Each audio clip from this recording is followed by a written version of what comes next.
What thoughts come to your mind when you hear the words HIV and AIDS? Oh, a lot comes into my mind. The first thing that comes into my mind is, again, the confusion. It's the confusion in the sense that, when I first heard about AIDS, I think it was way back in maybe 89, I think. 89, yeah, I think so. In 89, immediately after I completed my school, I completed my schooling in 1992, and I was involved at an organization, an NGO, doing some volunteer work there. And I felt that it was good for me to do something as part of my community developmental work or responsibilities. And the first thing that we informed about AIDS as this creature that was coming to Africa and coming to destroy Africans. And it has been invented by Africans themselves. And all of the people from all over the West were coming into Africa to look at these monsters, were Africans who manufactured AIDS. And it was so unfortunate that AIDS at the time would be, the only disease that could be called by name and surname. And, all of us, it was very scary. At one point when it was marketed, you would see this coffin being driven, you would see these people wearing black gowns, and to us, black gowns is associated with death, evil and all that. And, it was that very scary kind of, movie or kind of a scene. And as such, a lot of people could not think positively about AIDS. The only thing that they would associate AIDS with is death. Immediately you are diagnosed, every person would say, okay, now the person is about to die. Even if you look healthy, everyone would wish, oh my goodness. Now, the only thing that I have to do now is to prepare myself a will for my kids in case I die anytime tomorrow. All that thing. So it came in with all this evil thinking, with all this negative energy. People felt that they would have to die tomorrow. Doctors then decided to talk about it in a much more even worse way. Scientists, being scientists, they are very conservative themselves. Their thinking is not like, broad-minded. They can't think beyond what is there in the box. So each time they look at you as this person that is going to die tomorrow. And the other thing that was even terrible is that some people that were diagnosed HIV positive, you'd find that at some point they would not even be, be pre and post counseled.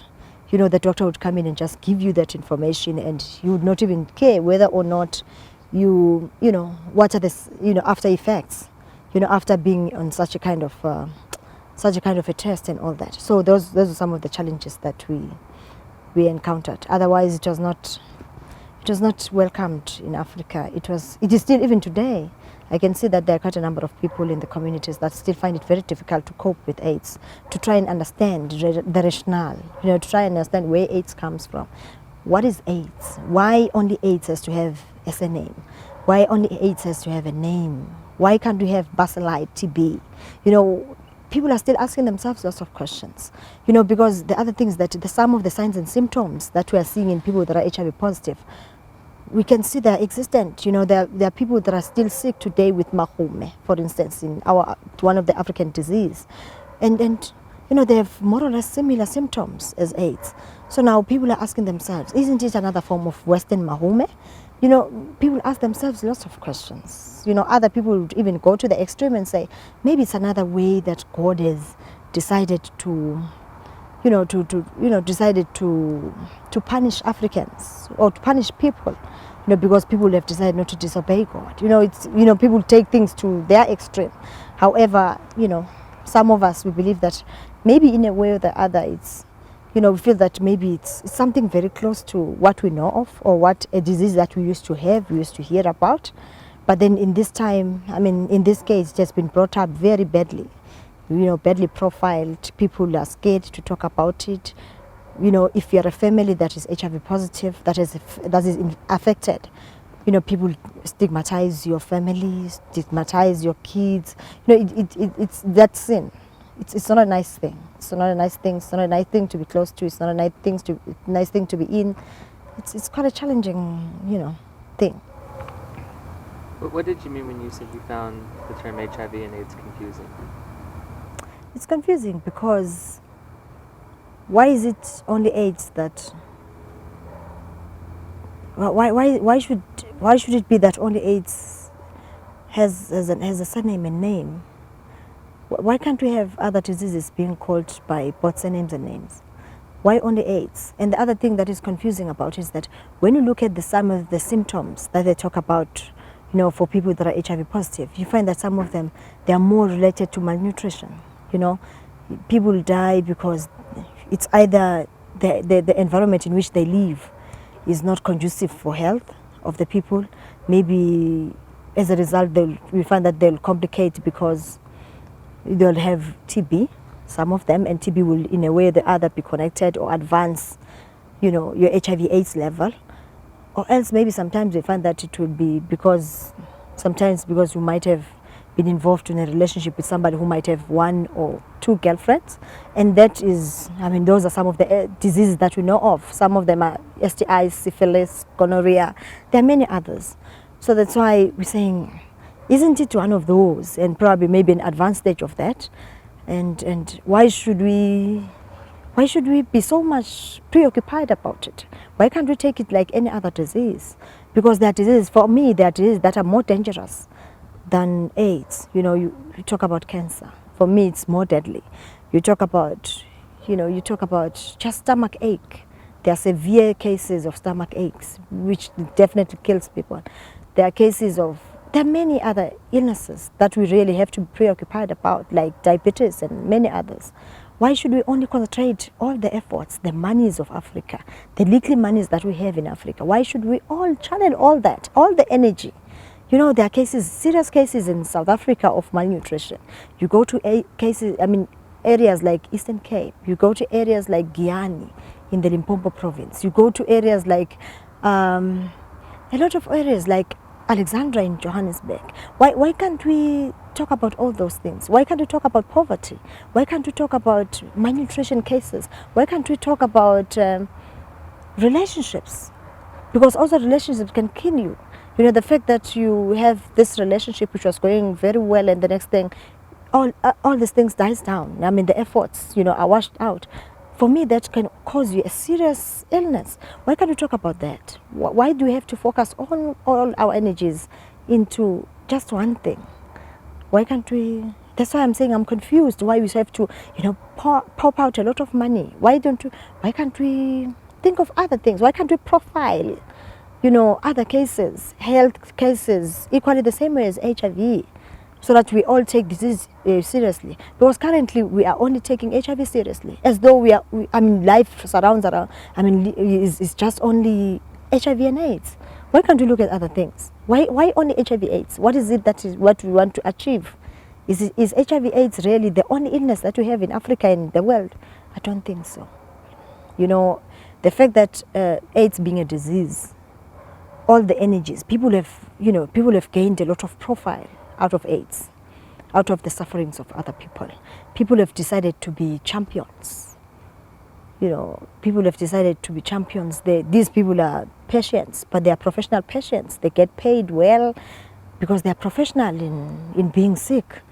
And you wonder all the time. It's, for me, you look at the socio-economic status of the people, instead of us addressing the fundamental issues, which is issues of health, issues of food, issues of education, the real fundamental issues. We have decided to take all these energies to just only one disease, and a disease that has, that has come in, into our life in a very controversial way, if I may have to say. And the other thing is that when they're saying to us we cannot use any other alternative remedies or treatments, the only treatment that we can have to use is only Western treatments. And that's where I have a problem. Why can't we, like any other disease, why can't we use, medicines that are accessible easily, medicines that are more cheaper, medicines that are more readily available? Why do we have to wait for the West to give us medicine? And these medicines are very expensive, and there's it's very confusing. It's more political than anything else. And at the same time, they say the many people that suffer from this disease comes from Africa, but then Africa cannot independently think how to counter this disease. We have to rely from another country to assist us to determine our own fate and heal ourselves. A country that has also failed to heal its own people, but today is trying to come back to Africa and say, we are champions, when themselves they are suffering from a similar disease. Why do we have to allow other superpowers, other countries to conquer Africa using some diseases? Is it, for me, it's more a political stunt than just a disease like any other disease. No, the thing is, the people that came up with the concept of AIDS, they were able to conquer all of us. That's why I'm saying this is more a political stunt, because it was a group of, I guess should be a group of engineers, people that have been able to think of all these things and connect them so that they look so powerful, so that they look so unconquerable, so that they look so fearful, fierceful. When you think of the word AIDS, it's as though it's this new thing that has just come in, that is more fashionable in disease terms. It becomes even more scary. So that's why I'm saying it's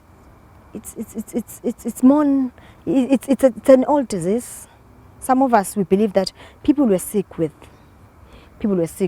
genital ulcers before, people were sick with gonorrhea, people were sick with syphilis, people were sick with, people would sweat at night because of different illnesses. People would have their immune system compromised purely because you do not have good nutrition, to assist development as a person. You'd get sick of many diseases, but now all those diseases have been brought together into this one club called AIDS.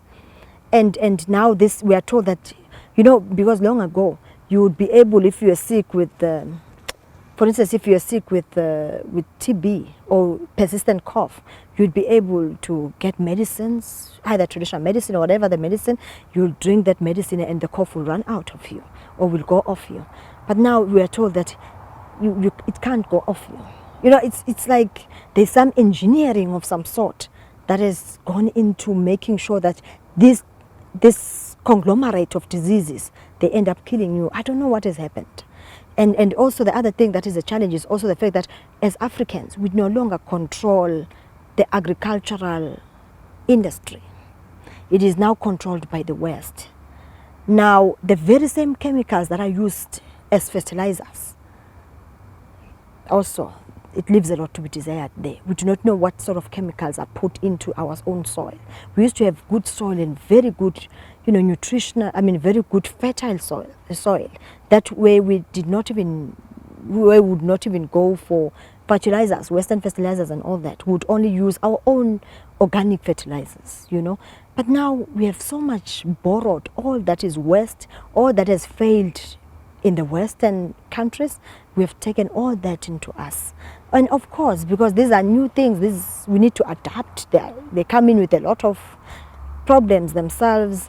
So as a result, as a society, as Africans, we would still have to battle to live independently. We'll have to battle to live outside the politics of living itself. Is because what is killing us as Africans is just the political thing. The fact that we are capable as Africans, the fact that we are capable but do not have land. We are capable but we do not have the economic power. But yet we say we are democratic. Those little things, all of them put together, they challenge you as a person.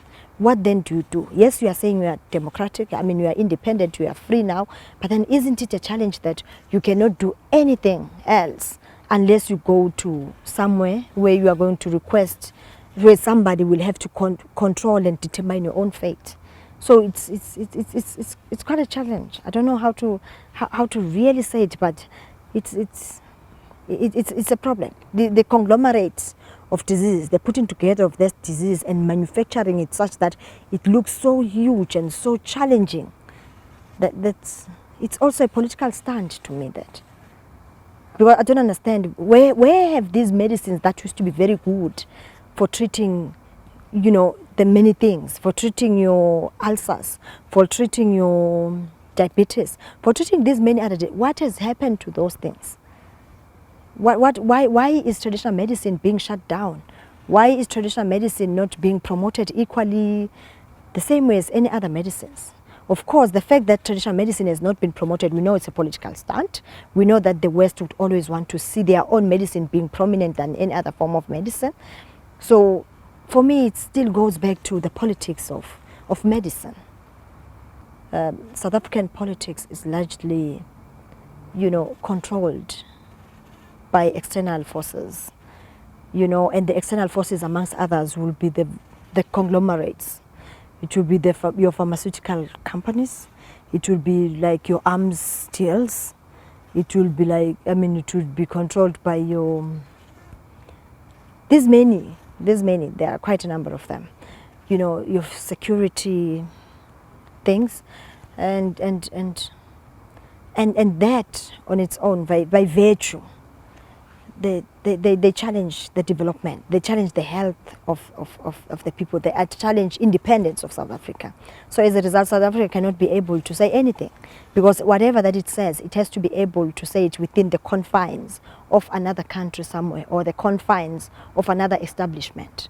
And if this establishment says, no, South Africa, you're saying it wrong, and once you continue to say this, we are going to sanction you there, obviously South Africa will have to abide. We'll have to abide and make sure that they no longer say that. And that would mean that we are compromising our autonomy. So that's what we are realizing in South Africa. There are good minds in South Africa, there are good people, there are very good politicians, such as President Thabo Mbeki, who is one person that has said, no, whether it's religion, this AIDS, but we want to challenge this that they call religion, this thing that they call AIDS, because we do not understand what is it in it that makes it unchallengeable. But then now the scientists coming together themselves forcefully with also the funders, which are the conglomerates, you know, which are the pharmaceutical companies, the cartel, they make it very difficult for us to do it independently. My thinking has always been that once you put so much energy, so much concentration on one thing, eventually you are legitimizing that thing. You are saying it is real, it is there, it is happening. So if you don't pay so much attention to it and say it's one of the things that is like any other disease, and it can be challenged, and it can listen to the challenges, then I mean you would be able to. But now if you have to put all the monies, if you have to put all the efforts to just only one disease, I mean, it's like it's one of the religions. I mean, it's religion. You can't question. When you question AIDS, it's like you are touching on the pockets of the pharmaceutical cartel. It's like you are touching on the pockets of those that believes they are the most, you know, outspoken scientists of the world. It's like, you know, it's like you're talking to the media itself. You know, once you criticize, you know, science, once you become critical of AIDS, it's like you are being critical of the media. You are being critical of all these powers that may be. So that's why there's quite a lot of cloud. There's a cloud when you talk about AIDS. People do not want to talk much about it. They would prefer to be quiet. Not because they don't know, not because they don't have their own thinking independent of what the media always tells them, of what these other people always tell them. But it's because they feel, even if we can talk, it doesn't make much sense, because there's no one that is there to listen to us. The West seems to forget that for thousands of years, people used to live without Western conventional medicines. People were using traditional medicine, African medicine, which was accessible, which was cheaper, which was more available to them. But then now, the West suddenly, the West then thinks that they are the only provider for treatment. They are the only savior for Africa. Regardless that the statistics, you know, and reports from WHO, the World Health Organization, says about 75 to 80% of the general public relies, even today, on traditional forms of healing. They decide to shun that. Why is it so? It's because they feel that traditional medicine, if it's given equal status and development, if traditional medicine is given enough development and being valued, their business is going to fade. So it's more an economic struggle as opposed to a life and health struggle. So that's the only challenge. Because you ask yourself why the treatment action campaign does not, if they're saying, because their preoccupation is on research. We are saying yes, though it's their form of research, understanding who TAC is anyway. Yes, it is research. Traditional medicine, in their own thinking, it is not researched. We are saying yes, we understand that part. But then themselves getting millions and millions of monies from whosoever their funders are. Why isn't it that they take that money, develop traditional medicine, so that traditional medicine, being non-toxic, being effective, can assist in redeeming Africa from the disease that it has today? Why can't they give value to traditional medicine? Why should they always bombard and ask questions that they do not even, that they know for a fact that they do have answers for, but decides and choose not to assist the poor people of Africa? Why should people be put on drugs, antiretrovirals for the rest of your life? It's, you know, it's even worse than a business contract to this. I don't know what kind of, you know, people are being channeled and reduced. Life is being reduced to just a business contract. Because now if I have to go on a antiretroviral and antiretroviral treatment, I have to know that that's a contract for life. And indeed, it's a business contract, because the contract that goes with money, whether I pay the money or government pays the money, but it is business. So I'm taking my soul and putting it somewhere on the block so that government can take me as a liability and use my body to continue assist somebody else to make money. We are saying there is a better alternative, and that is in traditional medicine. It's an alternative that is effective. It's an alternative that is safe. It's also an alternative that is readily available. Let us use this alternative. It is a it has proven for years that it's a very good alternative. And in fact, what is Western medicine today has all been taken, 80% of it has been taken from traditional medicine. The only thing is just to continue develop it such that it rise above all else. You hear today even communists, which is very, very pathetic. You hear today communists, hardcore communists, saying to you, but then why can't we use antiretrovirals? Hello. This is not communism that we know about. This is not the communists that we know about. They've even sold out communism. You know, because you cannot say, firstly, you have to acknowledge and realize, you know, the assets, whatever that we have around you, be able to utilize it such that you feel that you have done it, you know, to your utmost, and there's nothing else. Then that is when you can go external and request for other, you know, for other interventions. There's even the very hardcore communists have not done anything today to assist in developing traditional medicine, but they are busy criticizing. Because they hear the West criticizing traditional medicine, they don't even want to look into traditional medicine because they believe that they are more learned. And remember that people, when you talk about communism, it's the masses, it's the general, the ordinary people in the ground that are the, you know, that are still holding on to the fundamentals of communism, the principles of communism. Now, those people, they know exactly, you know, they know exactly about the realities of life. They know exactly about which kind of medicines, if they happen to have any problem, that they use for their own problems. And in most cases, those people, they use traditional medicine. Now, when you ask yourself, I mean, what are these communists, you know, the town communists, what are they talking about when they say traditional medicine away and let's have antiretrovirals and all that? I'm not saying that people should not have the right to choose. Of course, freedom means you'd have the right to choice. But then people should not be denied should not be denied all information on treatment. People should be given Western medicine information. People should have to be given traditional medicine information. It is up to the individual to select which information is more relevant to him. But then we should not always be bombarded, because once one thing is told to us several times, I mean, obviously we are being channeled to believe that thing. when in most cases it is not necessarily true. So we are saying even the communists should understand that they will never be respected by the ordinary masses unless they come back to their senses and understand and acknowledge what Africa has, the potential and heritage that we have in Africa. And amongst other heritages, we have this traditional medicine as a heritage. We need to invest in this traditional medicine. We need to develop it and give value to it so that at least it competes with any other form of healing. Have people been told in these villages that they're HIV positive or they have AIDS without actually being tested? It depends. You know, we are still faced with lots of challenges, social challenges now. People are poor. If people are poor, if I'm poor, obviously I'll react and do things differently from somebody who's able to afford life. You know, there are quite a number of things that I would not do that is somebody that is normal would be able. My meaning of normal in this case would be somebody who has access to all the resources that you can ever imagine, you know.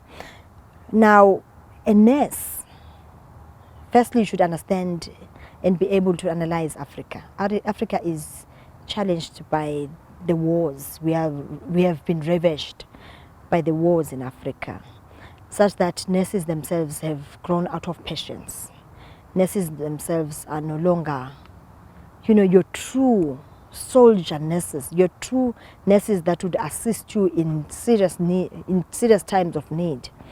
You know, we still are faced with a lot of struggles where nurses themselves are not, you know, qualified enough to understand the politics of African problems, the politics of African people, the fact that they need to understand where we come from, the history of Africans, before they can actually heal you.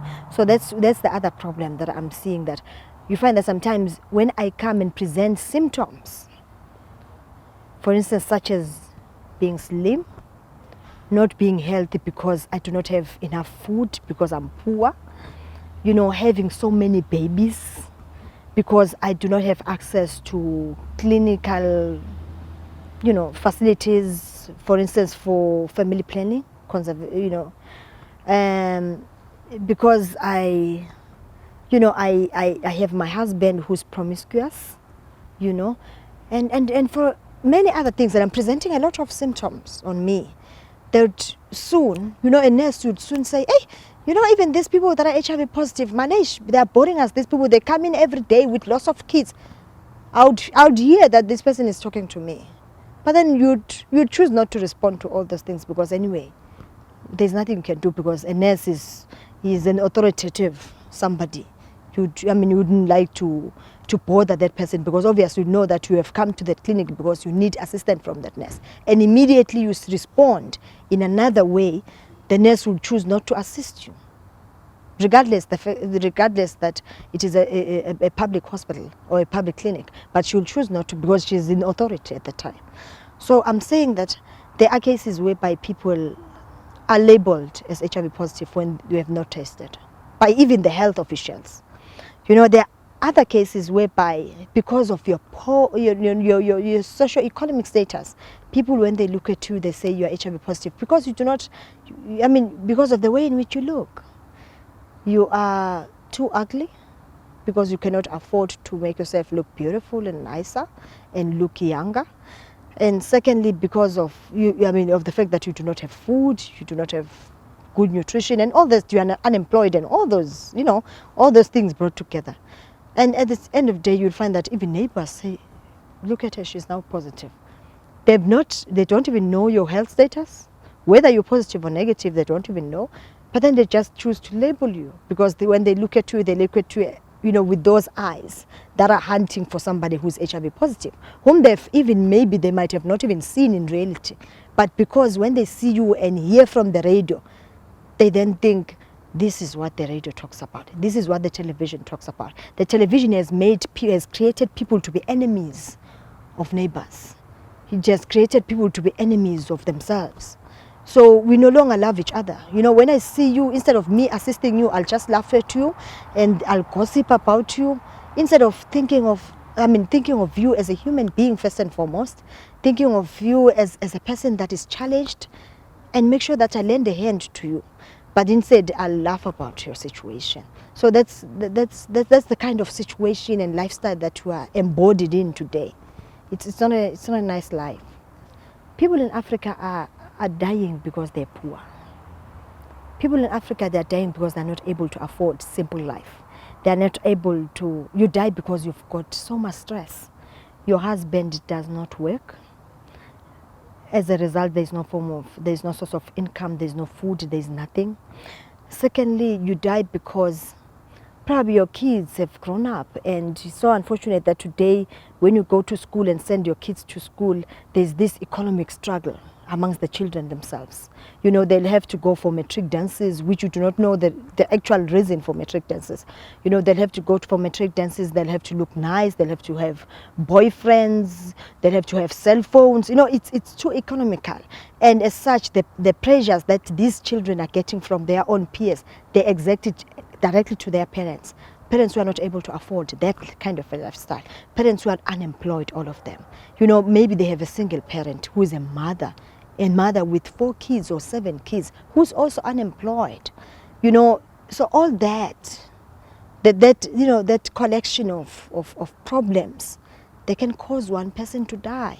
In fact, even long ago, people used to die because of these multiple problems, these multiple, challenges that they had, which were grouped into some sort of a syndrome, a syndromic kind of a disease.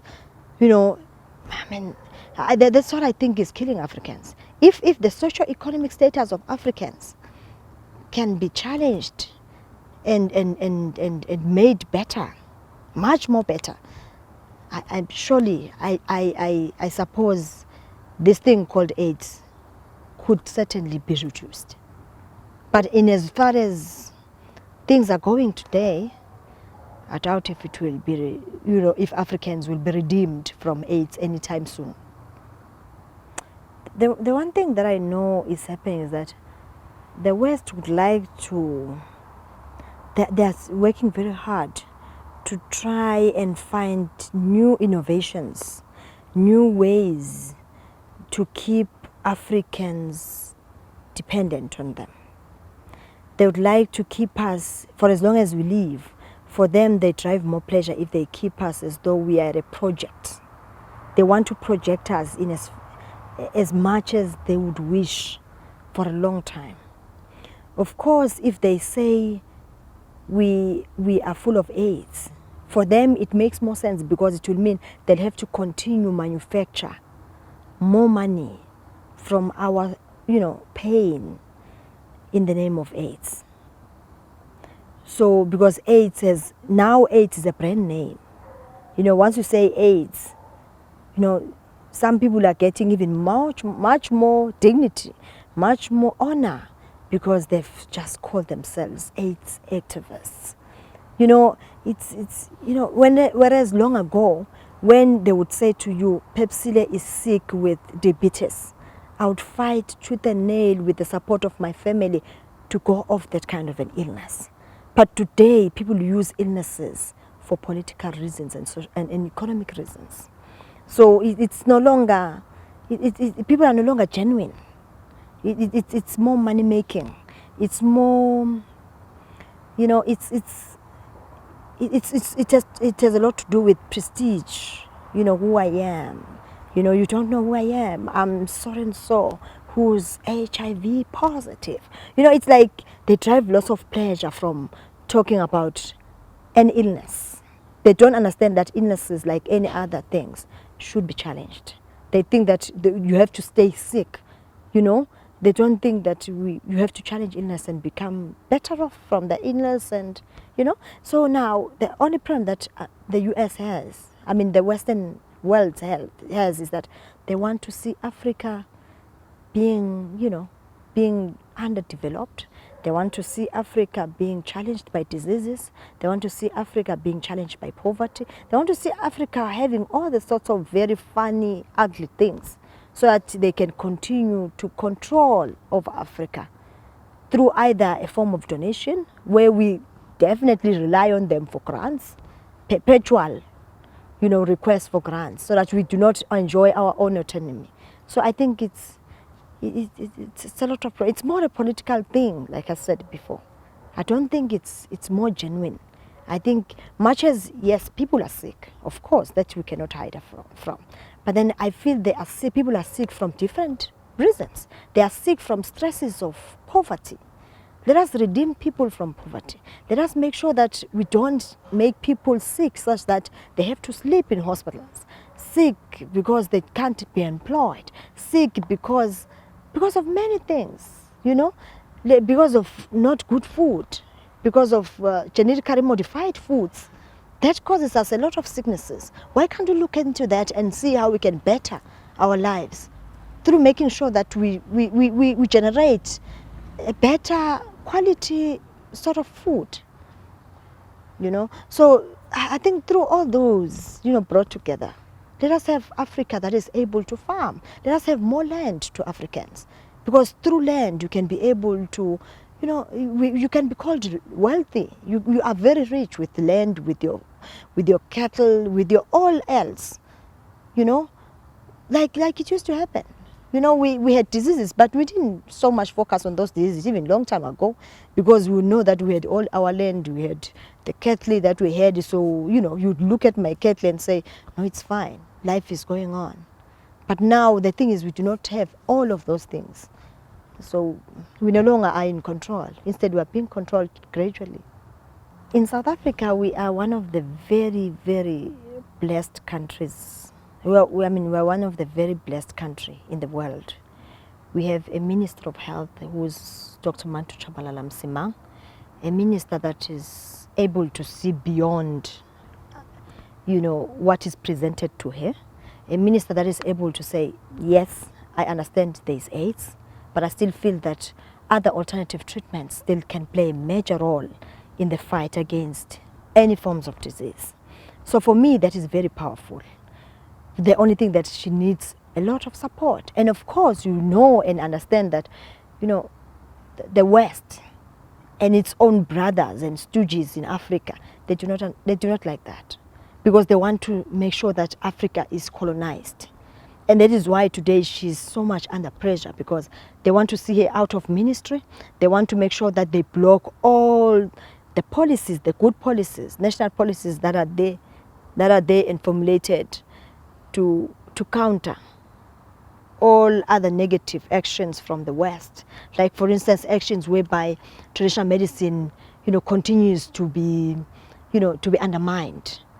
Manto Tshabalala Msimang has put together an act, together with cabinet, an act which is called the Traditional Health Practitioners Act, which is aimed at challenging and ensuring that it regulates the practice of traditional health practitioners in South Africa. And for me, that is very powerful, because for a long time we've been wanting to see a minister that is going to champion that part of a struggle. Now, because she has done that, the Western world, which is the pharma cartel, then said, oh, if now traditional healers are going to give an equal status as us, indeed, we are going to vanish from the market. So now it's more an economic struggle that is being waged now. And it's so unfortunate that even South African government, particularly led by the ANC, is compromised and is hooked into that kind of a quagmire, of words and of politics. Because we find that sometimes there's even infights within the seniorest political officials, political officers of the ANC, which are supposed to be assisting and leading and supporting each other. But instead they are just, they are embarked in some kind of a war of words. So but then of course the system, which is the pharmaceutical cartel, is very happy when they see our own comrades being involved in such a kind of a war, because that is what they think is that they've achieved at least, because they want to see Africa being divided. And it's so unfortunate, because it's compromising on the quality of African traditional medicine and African life. So there are some of the challenges that we are faced with today. There is this thing that is called the Presidential PEPFAR. Emergency Program, called PEPFAR. It has been funded to Medunsa University in KwaZulu-Natal, which is led by Professor Qaleni. It is a joke. It is a joke because, one, when President George Bush initiated that project, it's a joke how President Bush himself is using that project to undermine further Africans. He is saying he wants to teach Africans on how to have sex. It's a joke. Two, he is saying he wants to assist Africans to, to reduce HIV/AIDS cases through certain lifestyles that he's introducing. Okay, his own way, his own manufacturing of lifestyles, which is borrowed, all of that is borrowed from the West and coming to Africa, immediately coming to Africa. The third one is that he's saying he wants to make sure that there's prevention. He wants to make sure that there's treatment. He does not speak so much of prevention. He wants to make sure that there's a lot of treatment programs that are put into Africa. You look at those treatment programs in his own terms, it is all Western medicine. He is even going to an extent whereby he's training traditional health practitioners in KwaZulu-Natal through the Pephsile program led by Professor Qaleni to train traditional healers to be volunteers in that programs. What it means that traditional healers should stop being professional health practitioners and instead be given a reduced status where they become volunteers of a Pephsile program by Bush. That on its own tells you it's a politics. Hello, it is political. Okay. Two, because obviously you know who funds Bush. Obviously it's your pharmaceutical companies. It's your arms deal. It's all those that brought him to power. And the second to that is that he's saying he wants to teach Africans. Himself is in the West, but he's saying he's an engineer of African problems. It's a misconception. He will never get that right because he doesn't know who we are. He doesn't even respect the fact that we have our own solutions to our own problems. He thinks that he can borrow his own ways and bring them to the South. And that will not work. And that is why even the Pephsile program in KwaZulu-Natal is not working. It is not working because they can say they are training traditional healers, but unfortunately, the same traditional healers, they are not going to be able to administer antiretrovirals.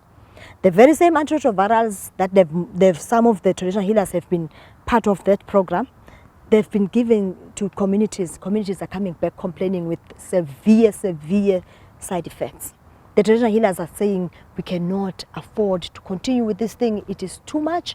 We have not been trained on Western ways of healing. So as a result, we don't even know some of the names, and traditional healers, most of them who are involved in the program, they can't even read and write.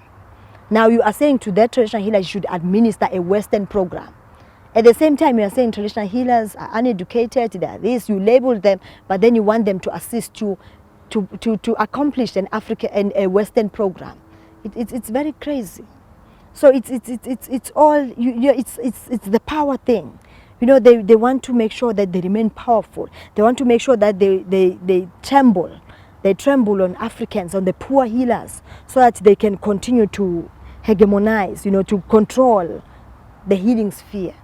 And we need to stop them from doing that, because traditional healers have been trained and are professional in traditional health, not in Western health. They should only refer.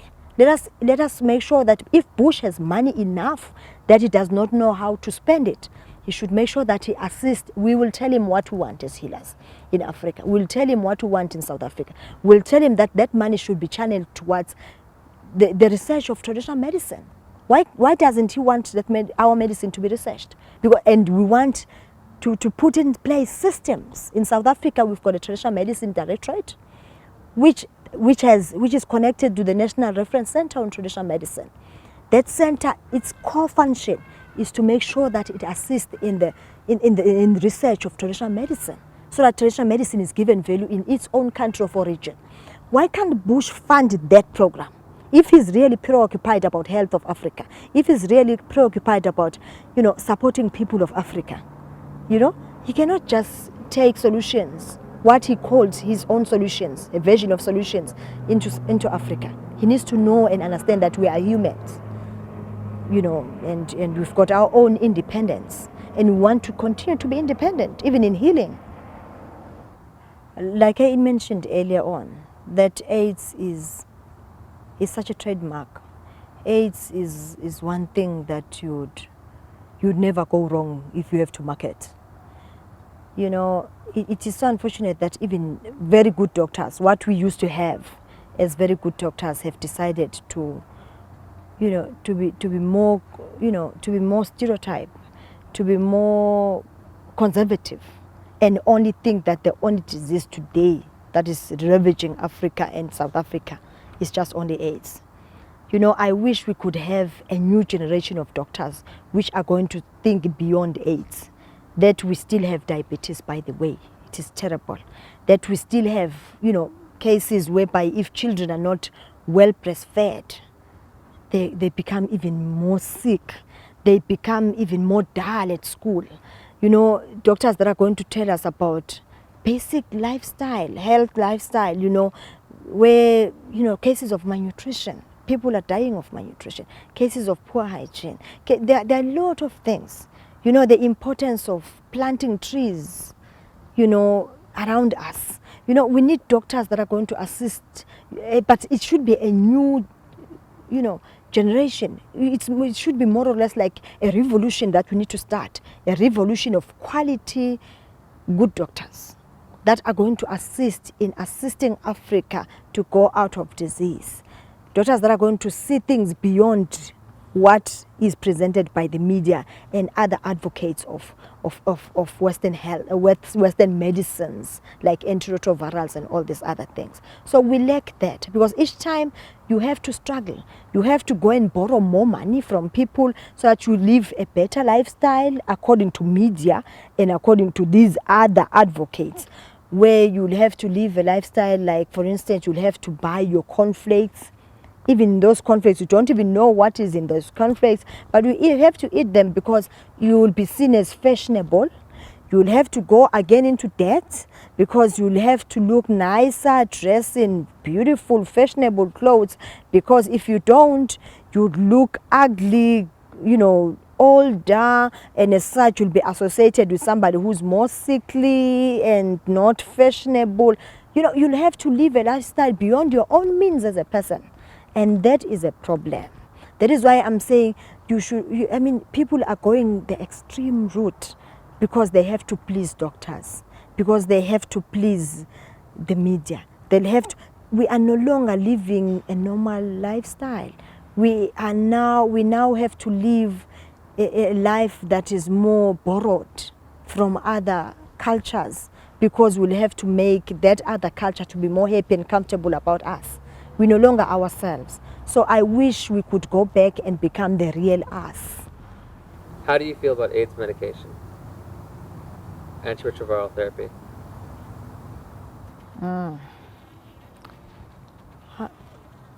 I don't think I should have to say AIDS medication, because when you talk about AIDS medication, you are also talking about our own medication. Because I believe that traditional medicine can also be administered for AIDS-related cases. But when I have to speak specifically about antiretrovirals, I think antiretrovirals they're terrible. The current regime, the current kind of antiretrovirals that are administered to people that are HIV positive are bad. I'm saying this because I've seen a lot of some of the patients who came to us complaining that before they took this medication, they never had pimples, but immediately after they were on this medication, they developed pimples on the skin. Second to that is that some of them, they'd say to you that, immediately after I took antiretrovirals, it's either I had to use my crutches, or some of them have to be on wheelchair because they could not, the joints were too painful, they could not walk anymore. And then some of them, they'll tell you that, because I was on this medication, I'm starting to vomit, continuously vomit. So I can't take any food anymore because medicine is treating me very badly. They're complaining of a lot of things. Some of these people are complaining of kidney failures. Some of these people are complaining of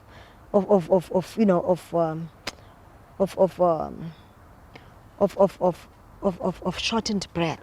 It's a lot of things that these people are complaining about, and that makes me not to approve of antiretrovirals. Unless somebody convinces me and says, this is a better regimen, this is a better kind of antiretrovirals that we have manufactured. I don't know who they are going to test it on. Because the other thing with antiretrovirals is that when you look into their own box, their original box, it does not say it is recommendable for AIDS. It said people can use it at their own risk. So obviously that tells me that even the people that manufactured it, they were not sure if they could be administered for people that are HIV positive. So it's still a mystery, but it's a mystery that cannot be openly discussed, because people have treated this kind of thing, this AIDS thing, as though it's a Bible, as though it's religion. That is why there's a lot of controversy. We are seated back in our homes, we interrogate about these things, but then we feel that we cannot be part of a public debate about it, because we feel it's useless for us to debate and discuss it. Because after all, people become very emotional when they discuss these things of AIDS, because they are very professional in it. They are very professional in marketing it, such that they become very emotional and start labeling.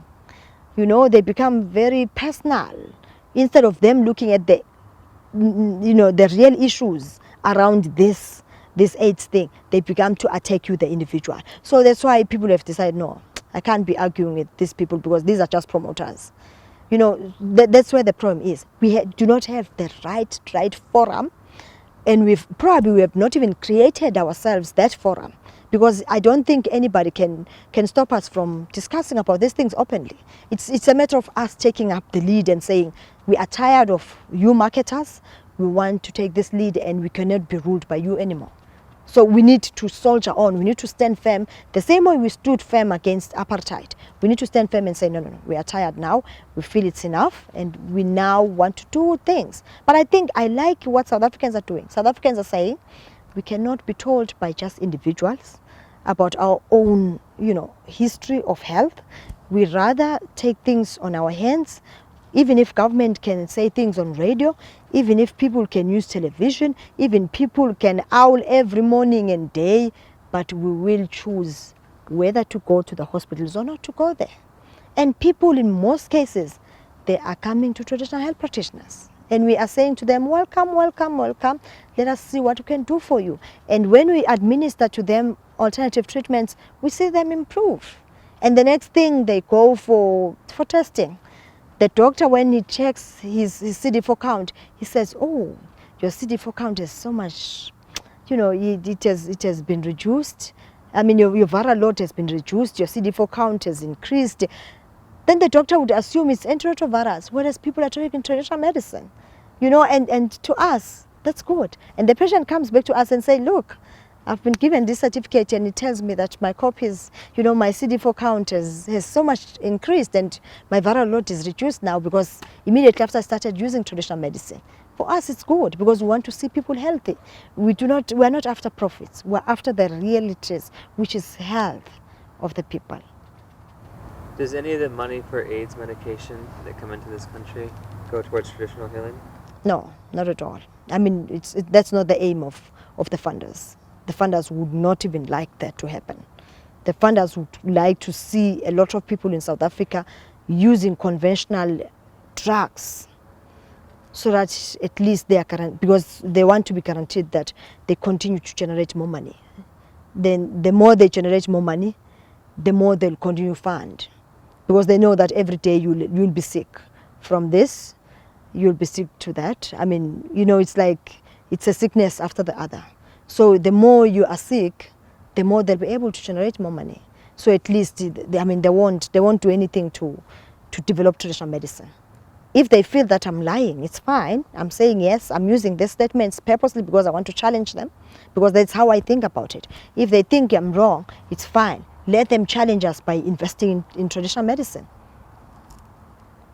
The one thing that, I mean, the one thing that one is realizing is that obviously I'm worried in the manner in which some of these messages are put together by the promoters of the Western medicines. I'm very, very worried. I'm worried because they are giving the impression that it's it and all. It's only drugs, and if you don't take drugs tomorrow, you are going to wake up dead the following morning.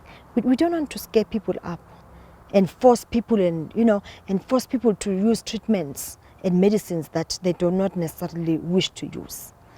I feel I would be more happy with a situation whereby, particularly the treatment action campaign, being patients, I would be more happy with them, if they understand first that a person has his or her own right to choice. Secondly, people have a right to correct information without being persuaded by any group. So if they could understand some of these rights, I can certainly appreciate. Because I feel that people go into antiretrovirals, not necessarily that I feel, but I've also observed that people go into antiretrovirals because there is this PR stunt that is around the antiretrovirals. And it's not supposed to work like that. It's about people's life. People have a right to choice. It's about freedom. When we waged freedom against apartheid, we did not wage it because, we wanted other people to dominate over others. No, we were waging because all of us, as equal partners, were supposed to be respected as that, whether rich or poor.